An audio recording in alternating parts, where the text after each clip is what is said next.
Hello, good afternoon friends. दोस्तों, मैं doctor Deepak Ladda, rotary club of Pune vibrant से बात कर रहा हूँ। मैं डॉक्टर भी हूँ तथा रोटरियन भी हूँ।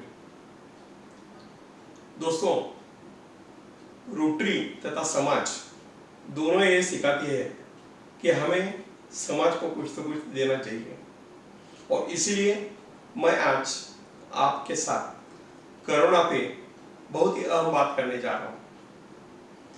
यदि हम 100 साल पहले पीछे जाए तो आपको ध्यान में आएगा कि 1918 में स्पेनिश फ्लू ऐसी आया था और वो करीब 2 साल तक रहा था।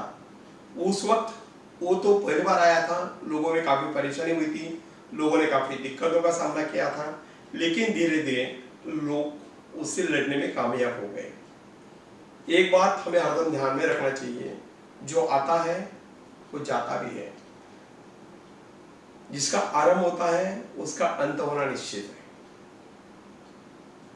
ये बात हमें हरदम ध्यान में रखना चाहिए, और यही कोरोना के साथ भी होने वाला है। हम कोरोना के लिए आज डरने की वजह यह है कि मीडिया में जो कुछ आता है उसमें हम सिर्फ निगेटिव बाजू ही देखते हैं, माइनस साइड, लेकिन साथ में वो काफी कुछ ऐसी भी बातें देते हैं जिसके तरफ हम ध्यान नहीं देते। हम सिर्फ आधा गिलास खाली देखते हैं, आधा गिलास भरे वाला देखते ही नहीं।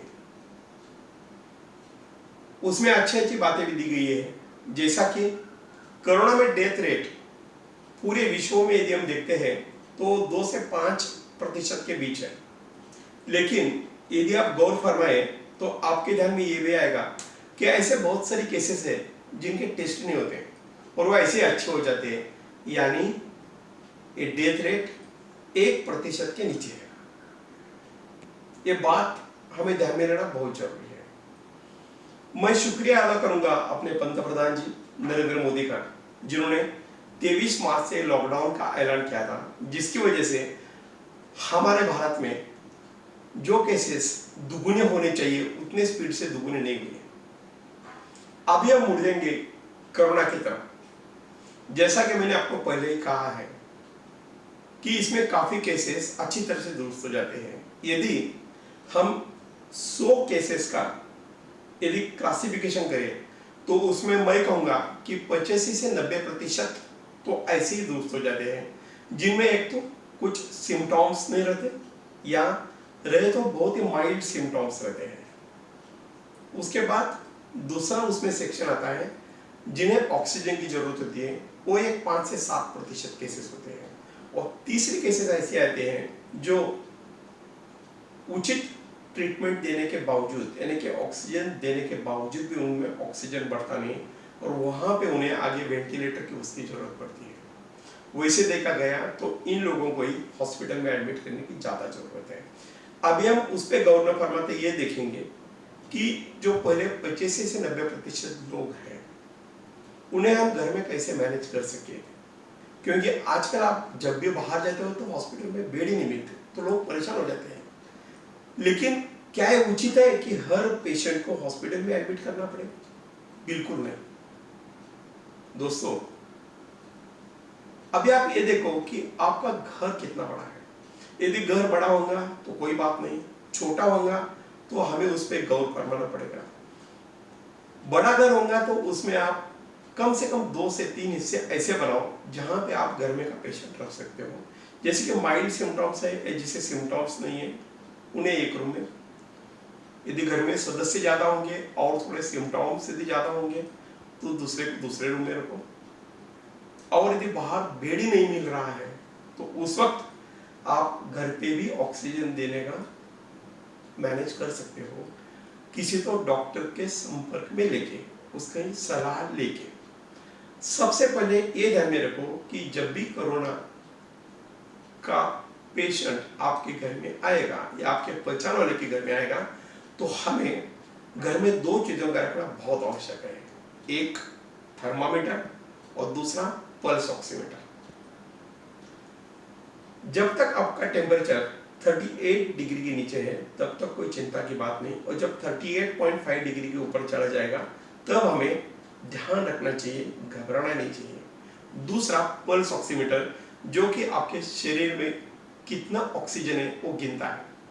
जब तक ऑक्सीजन सैचुरेशन 96% के ऊपर है तब तक तो आप निश्चिंत रहो, और जब ये ड्रॉप होना धीरे धीरे चालू होता है, वो जब तक 90% के नीचे नहीं जाता तब तक भी इतना चिंतित मत होइए।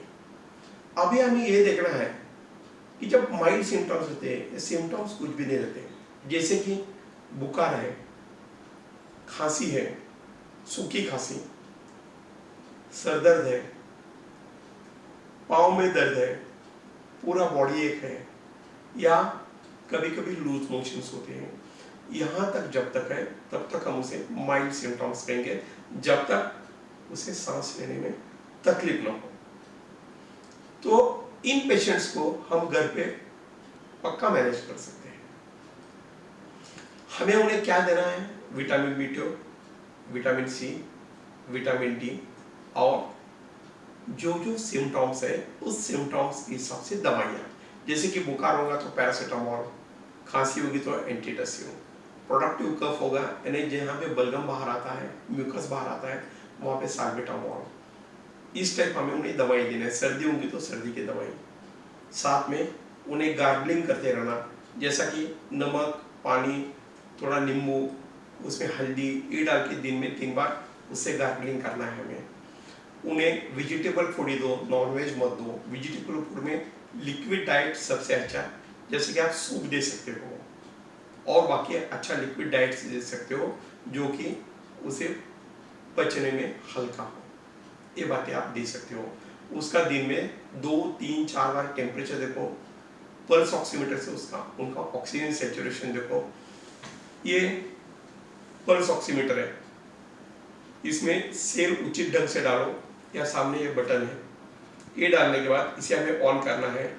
ये ऑन करते यहाँ पे सामने आ जाएगा पूरा, ये खोलो, इसके अंदर यहाँ पे एक आपको विंडो दिखेगी, ये विंडो दिखेगी यहाँ पे। ये विंडो दिखने के बाद यहाँ पे आपको बीच का फिंगर, मिडल फिंगर यूज करना है, इंडेक्स फिंगर नहीं और रिंग फिंगर भी नहीं, क्योंकि मिडल फिंगर में सब तरफ से खून का सप्लाई होता है। और ये आप ऐसा अंदर को ये छोड़ दो, ये छोड़ने के बाद एक बार इसे वापस दबा दो बटन को, और ये चालू हो जाएगा। इसे आपको रुकना पड़ेगा मिनिमम 30 सेकंड से 40 सेकंड तक, जब तक पल्स सामने ना आए तब तक ऑक्सीजन सैचुरेशन ना दिखे। और ये देखते वक्त आप साथ में ये भी ध्यान में रखो, आपकी उंगलियां यदि नम होगी या पानी में भीगी वाली होंगी या ठंड होगी तो उस वक्त ऑक्सीजन सैचुरेशन गलत आ सकता है। तो आपको हाथ में हाथ रगड़ना पड़ेगा पहले 1 मिनट 1.5 मिनट, उसके बाद ऑक्सीजन सैचुरेशन लो। ये देखो ऑक्सीजन सैचुरेशन वाले आए हैं 99 डिग्री, और ये पल्स है 80, ये पल्स भी सामने आ जाएगी। तो यहाँ पे हो गया। तो इस तरीके से हमें देखना है, वेरी सिंपल मेजर्स। और जब घर में जब कोई भी ऐसे पेशेंट अपने रहेंगे जिन्होंने हमें घर में क्वारंटाइन किया है, घर में रखा है, उनको हम घर पे ही दवाएं दे रहे हैं, क्योंकि 85 से 90% ऐसे अच्छे होने वाले हैं। मैं वापिस दोहरा रहा हूँ आपको। तो अभी घर के लोगों को क्या प्रिकॉशन लेनी चाहिए? जब तक आपका घर बड़ा हो वहां तो कोई चिंता की बात नहीं, आप 1 BHK में भी मैनेज कर सकते हो। वहां पे आपके पास 2 WC बाथ होंगी तो बहुत अच्छी बात है, बेडरूम का अटैच होंगी तो वो बाथरूम सिर्फ वो पेशेंट यूज करेगा, लेकिन एक ही बाथरूम होगा, और यदि पेशेंट वो बाथरूम यदि यूज करता होगा तो आपको ध्यान रखना है कि पेशेंट को बोलना है कि वो दरवाजा खुद न खोले, उसे खोल के दो। अंदर जाने के बाद वो दरवाजा लगाए नहीं, आप दरवाजा खींच के लो, ये बात जरूरी है। वो जब भी बाहर आएगा फॉसेट को सैनिटाइज करो, फ्लोर को सैनिटाइज करो, उसे उसके रूम में जाने दो, उसके बाद वो आप यूज कर सकते हो। आप जब पेशेंट के पास कोई भी नाश्ता या बाकी कुछ भी ले जाओगे, खाना लेके जाओगे, तो वो डिस्पोजेबल में लेके जाओ। वहां अंदर आप अलग अलग टाइप के 2 बड़े बड़े कंटेनर्स रखो, बकेट रखो या और कुछ रखो। वो जो भी खाना डिस्पोजेबल में खाएगा वो disposable plates sodium hypochloride solution के अंदर डाल दो। उसके बाद वो बाहर डिस्कार्ड करो।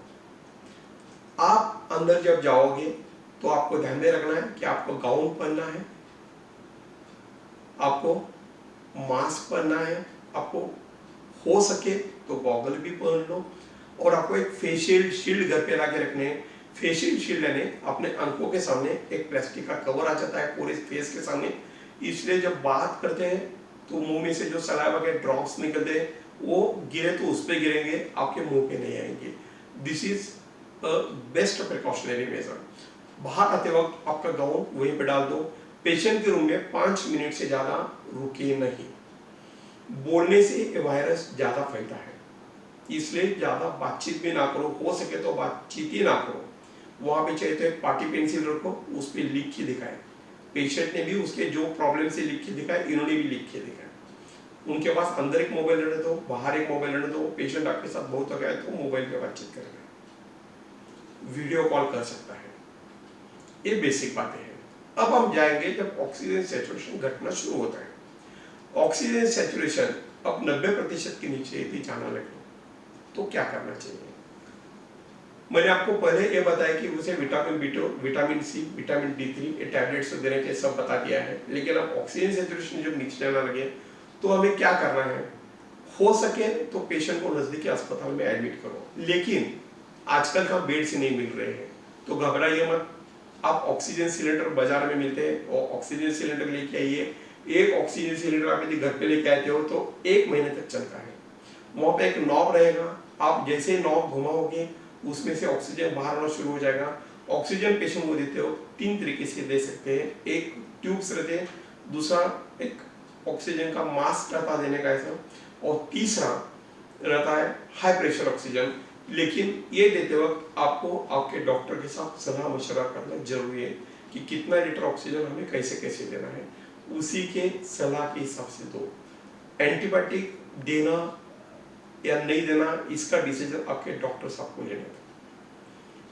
इसके बाद भी यदि ऑक्सीजन उसका परसेंटेज ना बढ़े ऑक्सीजन देने के बाद, आपके डॉक्टर के कंसल्टेंसी से आप ये डिसीजन लो कि उन्हें आगे अस्पताल में एडमिट करना या नहीं करना। तो ये ज्यादा सुविधाजनक रहेगा। इसमें मैं दावे के साथ कह सकता हूं कि 90% पेशेंट तो यहीं पे आपके अच्छे हो जाएंगे। तो इसलिए चिंता करने की, घबराने की कोई जरूरत नहीं है।